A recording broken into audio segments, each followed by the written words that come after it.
আজকের গল্প মায়া।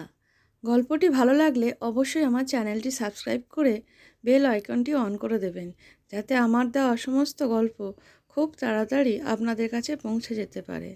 এখন শুরু করছি আজকের গল্প। এলোমেলো ঘরটাকে গুছিয়ে নিচ্ছিল অপর্ণা। এত কিছু পড়ে আছে চারিদিকে, ঝুমঝুমি থেকে খসে পড়া ঘন্টি, ফিডিং বোতলের চ্যাপটা ক্যাপ, বেবি পাউডারের খালি একটা কৌটো, বোতল পরিষ্কার করা ঝিরঝিরি ব্রাশ, আরও কত কী যে। শেষ মুহূর্তে দোনামোনা করে কিছু জিনিস রেখেও গেছে মিমি। গোটা কয়েক তোয়ালে, ন্যাপি, ফোম লাগানো মোটা প্লাস্টিক, বেশ কিছু কাঁথা, পরে আবার এলে কাজে লাগবে। খাটের বাজু থেকে কাঁথাগুলো তুলে ভাঁজ করলো অপর্ণা। আলমারি খুলে তুলে রাখলো। মেঝেতে পড়ে থাকা তুচ্ছ জিনিসগুলো কুড়োলো একটা একটা করে। ওয়েস্ট পেপার বাস্কেটে ফেলতে গিয়েও কি ভেবে রেখে দিল ওয়ার্ডরোবের মাথায়। আর চোখে একবার দেখে নিল আর্যকে। চোখে হাত চাপা দিয়ে আর্য ইজি চেয়ারে আধ শোয়া, কি যেন চিন্তা করছে। অপর্ণা গলাটাকে খানিক তরল করে বলল, হলো কি তোমার? একেবারে ধন্দ মেরে গেলে যে। আর্য চোখ থেকে হাত সরালো না, শরীরটা সামান্য নড়ল শুধু। কি ভাবছো তখন থেকে? কিছু না, মন খারাপ। মন খারাপ হবে কেন? এমনি। অপর্ণা মুচকি হাসল। আর্য চিরকাল বড় চাপা, সহজে কারোর কাছে হৃদয় খোলে না। নার্সিংহোম থেকে সদ্যজাত নাতনি নিয়ে সোজা বাপের বাড়ি এসেছিল মেয়ে। ছিল প্রায় 4 মাস। একটুক্ষণ আগেই ফিরে গেছে শ্বশুরবাড়ি। এ সময় মন খারাপ হতেই পারে, তবু সেটা মুখ ফুটে স্বীকার করবে না আর্য। 28 বছরের পুরনো স্ত্রীর কাছেও না। অপর্ণা অল্প খোঁচালো। যা ধরে রাখা যায় না তার জন্যে কষ্ট পেয়ে কি লাভ? এতক্ষণে চোখ খুলেছে আর্য। ইজি চেয়ারে হাতল থেকে চশমা খুলে পরে নিল। বসেছে টান টান হয়ে। কষ্ট পাবো কেন? আমি শুধু ওদের আক্কেলটার কথা ভাবছিলাম। কীরকম? পৌঁছে এখনো একটাও ফোন করলো না। করবে, এত ব্যস্ত হওয়ার কি আছে? এতদিন পর গেল, হয়তো কত লোক এসেছে, কত হইচই। বাহ, চিন্তা হয় না ওইটুকু একটা বাচ্চা নিয়ে এতটা পথ গেল। চারিদিকে ভিড়, জ্যাম। যাদবপুর থেকে সল্টলেক এমন কিছু দূর নয়। অপর্ণা খাটে বসলো, হাসিটাকে ধরে রেখেছে মুখে জোর করেই। বলল, ভিড় জ্যাম কিছুই পড়বে না, বাইপাস দিয়ে হু হু করে ট্যাক্সি চলে যাবে। সেই কথাই তো ভাবছি। আর্যর চোখ সিলিংয়ে ঘুরল। এখান থেকে 5:15 বেরোলো, এখন বাজে 7টা। পই পই করে বলে দিলাম পৌঁছাই একটা টেলিফোন করিস। মিমিটার নয় সেন্স নেই, শ্যামলও তো একটা ফোন করতে পারতো। This is bad, fully bad. করবে গো করবে, অত ছটপট করছো কেন? তোমার আবার সব কিছুতেই বাড়াবাড়ি। মেয়ে জামাই নাতনির জন্যে দুশ্চিন্তা করা বাড়াবাড়ি, এ কথা বলতে পারলে? ওনার হাসি নিভে গেল। 4 মাস ধরে ভরভরান্ত বাড়িটির শূন্য দশা পলকে যেন আরও ভারী হয়ে গেল। কার্তিকের শেষ এখন, বাতাসে আলগা হিমের ছোঁয়া। অপর্ণার বুকেও একটা হিম হিম ভাব চারিয়ে যাচ্ছিল। একটা শিশু, একটা নবীন প্রাণ কতটা যে উত্তাপ এনে দিয়েছিল ঘরে। অপর্ণা বিড়বিড় করে উঠল, ওরা আমাদের ধার করা সুখ দুঃখ সুদে আসলে ফেরত দিয়ে দিয়েছে। দুশ্চিন্তা করে কি হবে? মিমিও আমাদের নয় বলছো? নয় তো, মেয়ে কবে আপন হয়? কথাটা বলেই অপর্ণা সংশোধন করে নিল নিজেকে। ছেলে থাকলেও অবশ্য এমন কিছু আপন হতো না। তার সংসারও পরের সংসারই হতো। ছেলেই বলো আর মেয়েই বলো, বড় হয়ে গেলে সবাই পর। আর্য মলিন হাসলো। তুমি বড় নিষ্ঠুর অপর্ণা। তোমার মেয়েও তাই এত নিষ্ঠুর হয়েছে। বাবার মন বোঝে না। বুঝেও বা কী করতো? থা না করে সারা জীবন বাবার মুখের দিকে তাকিয়ে বসে থাকতো? তাতে কি তুমি খুব পুলকিত হতে? মেয়ের বিয়ের জন্যে তুমিই তো বেশি হাঁচড় পাঁচড় করেছিলে। মেয়ের বিয়ে না হোক সে কথা তো বলিনি, তবুটা যে কি অপর্ণাও বুঝতে পারছিল। স্বামীর মুখ দেখে ভারী মায়াও হচ্ছিল তার। তবু এই মুহূর্তে একটু ঠাট্টা ছোড়ার লোভও সামলাতে পারল না। মাথা নেড়ে বলল, আজ খুব বাবা নিষ্ঠুর এসব কথা মনে পড়ছে। নিজে কি করেছিলে ভুলে গেছো? আর্য ভুরু কোঁচকালো। কি করেছিলাম? আমাকেও তো তুমি বাবা মার কাছ থেকে কেড়ে নিয়ে এসেছিলে। স্যার? আর্য ঘুরে তাকালো। মিমি যখন হলো, আমি যখন হাসপাতাল থেকে সোজা বাপের বাড়ি গেলাম, কদিন তুমি আমাকে থাকতে দিয়েছিলে সেখানে? 1 মাস যেতে না যেতেই কানের কাছে প্যান প্যান, বাড়ি চলো বাড়ি চলো, মনে আছে? মিমি তো তাও 4 মাস রইল। আমাকে 2 মাস থেকেই চলে আসতে হয়েছিল। মেয়ে নিয়ে যখন শ্বশুরবাড়ি ফিরলাম তখন আমাদের নিরাপদে পৌঁছানোর সংবাদ কতদিন পরে বাবাকে দিয়েছিলে মশাই? খবর না পেয়ে বাবা 3 দিন পরেই ছুটে এসেছিল, মনে পড়ে? তখন তো খুব বলেছিলে এটা আমার বাবার বাড়াবাড়ি। আর্য অসহায় মুখে হেসে ফেলল। সত্যি মেমোরি বটে। দাও সিগারেটের প্যাকেটটা এনে দাও। সিগারেট দেশলাই এখন এ ঘরে আর থাকে না, থাকে ড্রয়িং রুমে টিভির মাথায়। 4 মাস ধরে ফ্ল্যাটে অদৃশ্য নো স্মোকিং বোর্ড ঝুলছে। আছে আর্য নিজেই অন্যমনস্কভাবে স্বেচ্ছা আরোপিত নিষেধটা ভুলে যায়, তাই এই স্থান বদল। অপর্ণার সিগারেট আনতে উঠল না, বলল না এখন সিগারেট খেতে হবে না। কদিন ধরে খক খক কাশছো, সিজন চেঞ্জের সময়, এখন একটু সর্দি কাশি হবেই। তা বলে সিগারেট খাওয়া বন্ধ করে দিতে হবে নাকি? বন্ধ না করো, অন্তত কমাও। মেঘে মেঘে 50 পেরিয়ে গেল, সে খেয়াল আছে?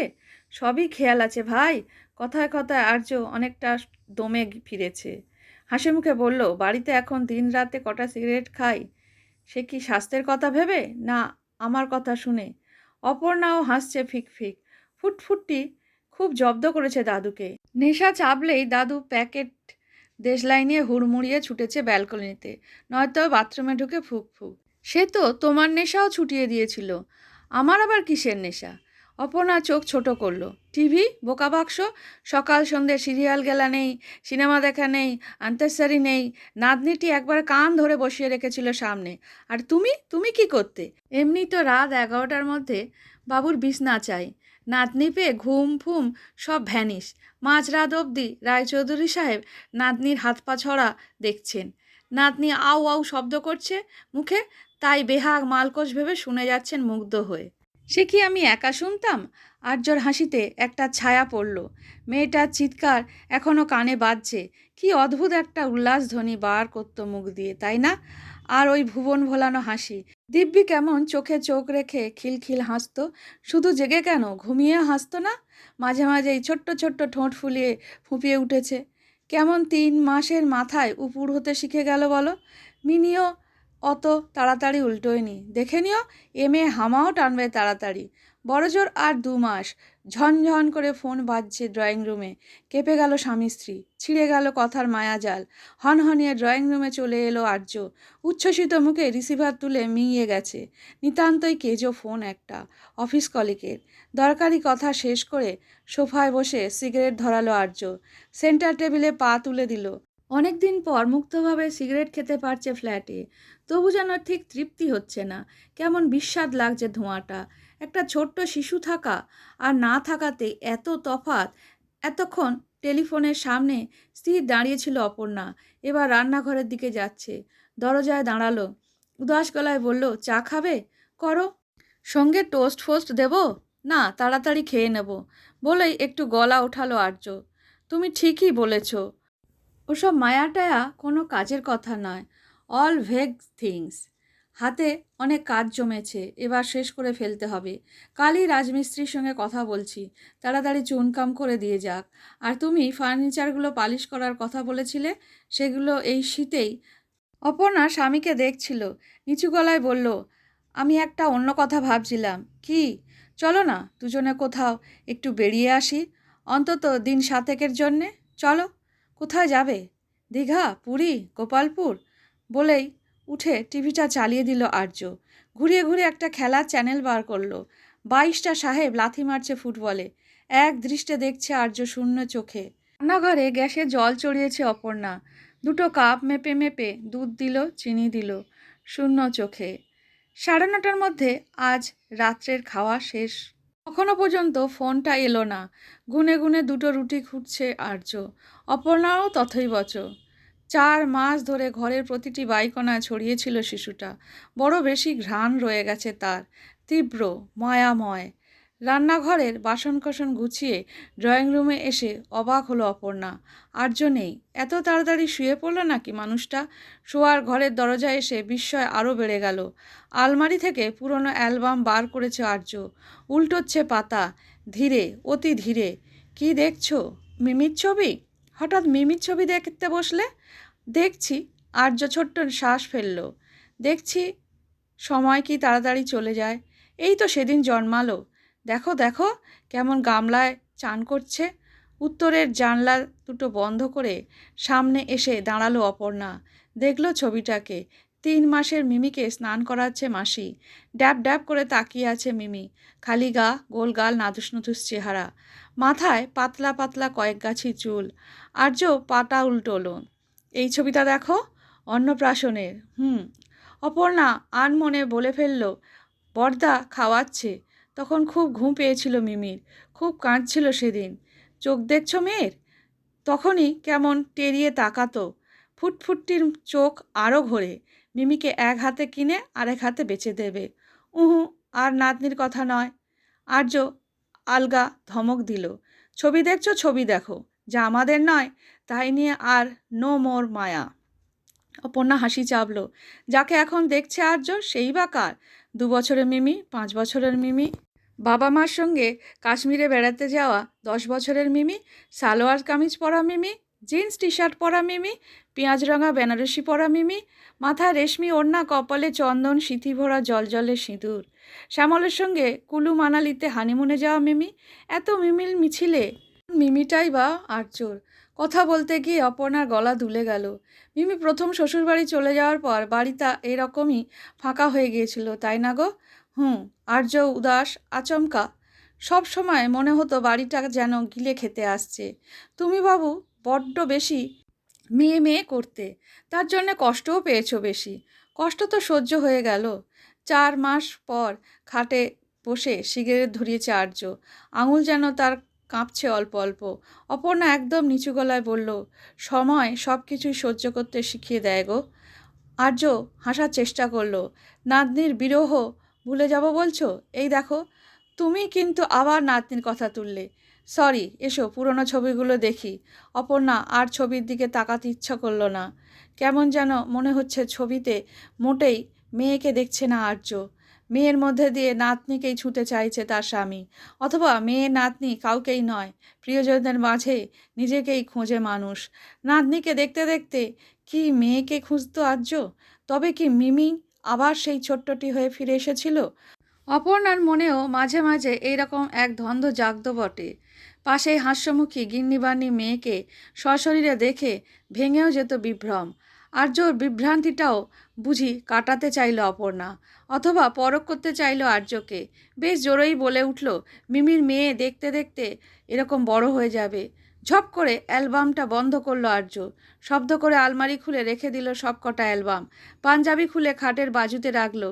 বিছনায় শটান শুয়ে বলল, তাহলে কাল অফিসে গিয়ে টিকিটটা করেই দিই। কিসের টিকিট? বারে কথা হলো না? আমরা বেড়াতে যাব।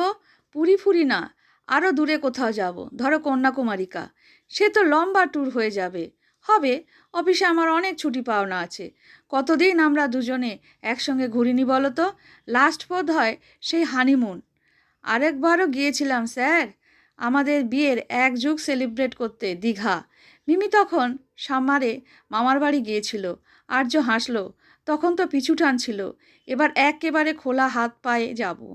প্রায় সেই হানিমুনের মতোই, যেখানে সেখানে ঘুরবো, যেখানে খুশি থাকবো। আফটার অল আমাদের দুজনের জন্যেই তো শুধু আমরাই আছি, নয় কি? উচ্ছ্বাসের আড়ালে আর্য নিজেকে গোপন করতে চাইছে। অপর্ণা বুঝতে পারছিল সাদাসিধে সরল মানুষটাকে এই জন্যেই যেন ভালো লাগে বেশি। যত নিজেকে লুকোতে চায় ততই যেন ধরা পড়ে যায়। আর্যর কষ্টের স্থানটায় হাত বোলাতে চাইল অপর্ণা। বলল, সে হবেক্ষণ, এখন কাজের কাজটা আগে সেরে ফেলো তো দেখি। কি কাজ? এখন 10টা বাজেনি, শর্টলেকে একটা ফোন করো। কেন করব? আর্য ফুঁসে উঠল। ফোন করাটা ওদের ডিউটি। ডিউটি সবই বাবা মার, এটা বোঝো না? না, বুঝি না, বুঝতে চাইও না। বিছনা হাতড়ে আবার একটা সিগারেট ধরালো আর্য।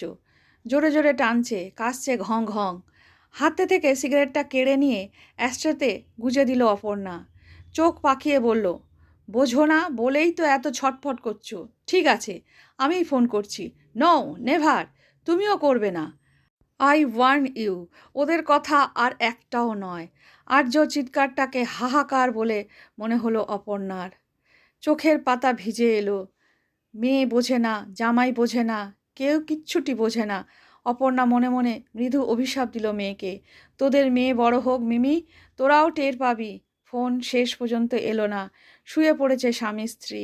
রাত্রে শোয়ার সময় এক জগ জল চাই অপর্ণার, সঙ্গে দুটো গ্লাসই জলে ভর্তি থাকবে। রাতে ঘুম ভাঙলে দুটো গ্লাস থেকেই এক চুমুক করে জল খাবে, আবার ঢাকা দিয়ে রাখবে জল। এটাই অপর্ণার অভ্যেস। শুধু জল খাওয়ার জন্যেই বারবার তার ঘুম ভেঙে যায় রাত্রে। গত 4 মাসে তো ঘুম গাঢ়ই হতে পারেনি। কতবার করে যে উঠেছে, নাতনি দুধ খায়, হিসি করে, পটি করে, কখনো বা জেগে উঠে শুধু অপার্থিব খেলা করে যায়, হেসে উঠে খলখল। আজ সম্পূর্ণ অন্য কারণে অপর্ণার ঘুম ভেঙে গেল। শীত করছে বেশ, মিমির খুব গরমের ধাত, নাতনিরও শীতবোধ নেই। পাখা তাই ফুল স্পিডে চলেছে এতদিন, কালও তাই। একটু একটু ঠান্ডা লাগতো বটে, কই এত শীত তো অপর্ণার করেনি কোনো দিন। অপর্ণা শুয়ে শুয়েই মশারির চালে রাখা বেডসুইচটি টিপল। আলো জ্বলতেই চমকেছে সামান্য। পাশে আর্য 4 মাস পর ঈষৎ কুঁকড়ে শুয়ে আছে। বিছনা থেকে নেমে পাখা 2 পয়েন্ট কমিয়ে দিল অপর্ণা। দুটো পাতলা চাদর নিয়ে নিল বিছনায়। মুখে জল পুরে আবার শুতেই আরও চমকেছে অপর্ণা। জেগে আছো আর্য? অপর্ণা কোঁত করে গিলে নিল জলটা। কি হলো, ঘুমোওনি? ঘুম আসার উপায় আছে? তোমার আক্কেলটা দেখছিলাম। আমি আবার কি করলাম? এত জোরে ফ্যান চালিয়ে শুতে রোজ। বাচ্চাটার যে নিউমোনিয়া হয়ে যায়নি এটাই আশ্চর্য। অপর্ণা আলো নিভিয়ে দিল। ভুলে যেও না, ওটা মিমির মেয়ে। তোমার মেয়ের কোনো দিনও ঠান্ডা লাগতে দেখেছ? ফুটফুটটি যদি মায়ের ধাত না পায়, শ্যামল তো 12 মাসেই নাক টানে আর ফ্যাচর ফ্যাচর হাঁচে। ও মেয়ে মিমিরই কার্বন কপি হবে, বলে রাখছি। থুতনিটা দেখনি, ছুঁচলো মিমির মতো। নাকটা তো পুরো মিমি। তাই কি? আমার তো অন্যরকম লাগে। চিবুক, কপাল, চোখ সবই তো শ্যামলের মতো। দূর, তোমার চোখ নেই। ওর হাঁ মুখ একেবারে বসানো মিমি। মনে হয় না মাথায় কত চুল, কোঁকড়ানো কোঁকড়ানো, শ্যামলের মতো। চুলটুকুই যা শ্যামলের পাবে। হাত পায়ের আঙুলগুলো লক্ষ্য করনি, লম্বা লম্বা সরু সরু। মিমির হওয়ার পরে সকলে বলতো আঙুল না, কলাবতীর কুঁড়ি। ফুটফুটটি হওয়ার পরেও সবাই ওই একই কথা বলেছে। না চাইতেও এক অনুপস্থিত শিশুর কুহকে জড়িয়ে আছে স্বামী স্ত্রী। অর্থহীন কুজনে বাকময় হয়ে উঠেছে অন্ধকার। কালো ঘর ভরে উঠেছে নীলাভ দূতিতে। স্বামী স্ত্রী ফিরতে চাইছে, থামতে চাইছে, নিজেদেরকে মুড়তে চাইছে ঘুমের আবরণে। শর্টলেকে এক শিশু শুয়ে শুয়ে হেসে চলে খলখল। কোমল দুটি পায়ের অস্থির নড়াচড়া তার ঝনঝন শব্দ তোলে যাদবপুরের ফ্ল্যাটে। মায়া, বড় মায়া। এ মায়া কাটে না কিছুতেই, প্রাণপণে চাইলেও না। গল্পটি সম্পূর্ণ শোনার জন্য ধন্যবাদ। গল্পটি ভালো লাগলে কমেন্ট করে জানাবেন।